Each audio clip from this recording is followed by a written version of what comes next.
Hey, what's up? I'm Nash, and you're watching BestFan. I gave you love and all you did was leave first. Then you told me that I shouldn't be hurt.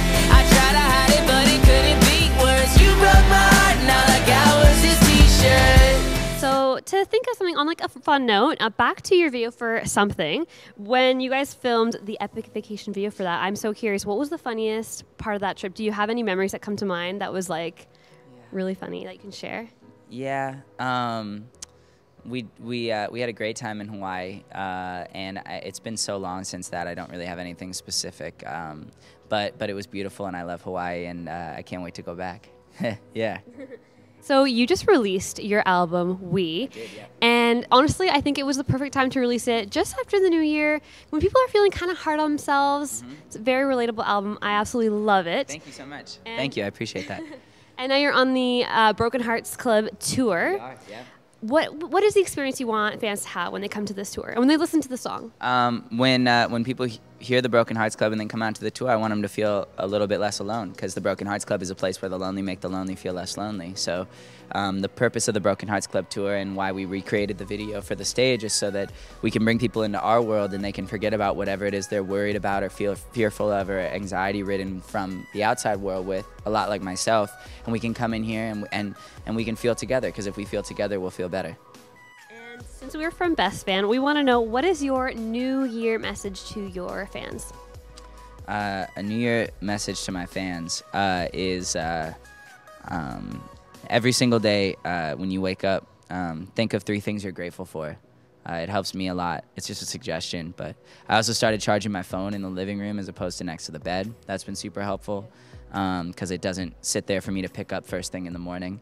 And also just like do your best to never have 2 bad days in a row, because that's when things start to become a habit. But it's okay to have a bad day as long as you aim to have a great day the next day. So yesterday I kind of had a weird day, but today I feel like I'm having a great day because I consciously made an effort when I woke up this morning to make sure that I wouldn't let that happen again.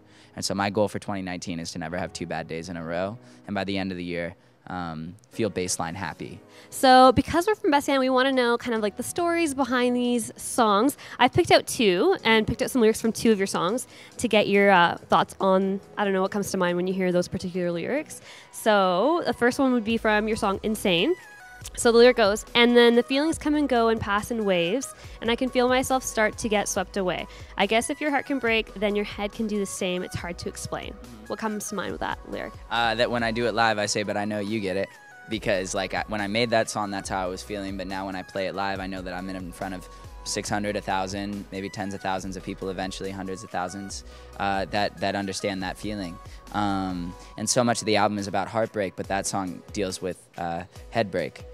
So that's why I'm really proud of that line. I think it's beautiful. I wrote that with my friend Jimmy Robbins, who I also wrote the Broken Hearts Club with, and I think it was important to us to bring the feeling of heartbreak around to something that is in a different part of the body but feels just as extreme. Yeah. So the next song that I want to ask you is another one that I totally relate to, Dear Insecurity. Yeah. So the lyric goes, I am proud of the person who I am. Nobody's going to tell them who I am or who I can be. I am taking my life into my hands. They're tired of hiding who I am. Yeah. Because I am me is how that one ends out. And no, it's okay. Yeah, and it's important because that's the resolution of that part. And actually that bridge in Dear Insecurity, when I wrote that, I knew that the album writing-wise was completed, because I knew that like after this journey I'd been on for a couple years of writing this album and growing as a person myself, being able to say that confidently and proud really confirmed to me that it was time for these feelings to be shared. So I'm really proud of that bit. Yeah. Yeah. And okay, I'm just curious, so we have this in the background. Broken Hearts Club, we have like a cool table set up. Can you tell us what's happening there? Yeah, so every night we invite 10 people to come and do arts and crafts with us at the Broken Hearts Club as like, I guess you could call it a meet and greet kind of thing, but really we just hang out and we make some kind of different arts and crafts project every night. We've done flower pens, custom t-shirts, hats, paper mache flowers. Tonight we're making slime. And then after the show, we do a completely free Broken Hearts Club meeting, which is a lot like what we did on the West Coast in the parks over the summer, where we just bring people together. We meditate a little bit. We talk about how we feel. Maybe we talk about a subject of the day or a question of the day kind of thing.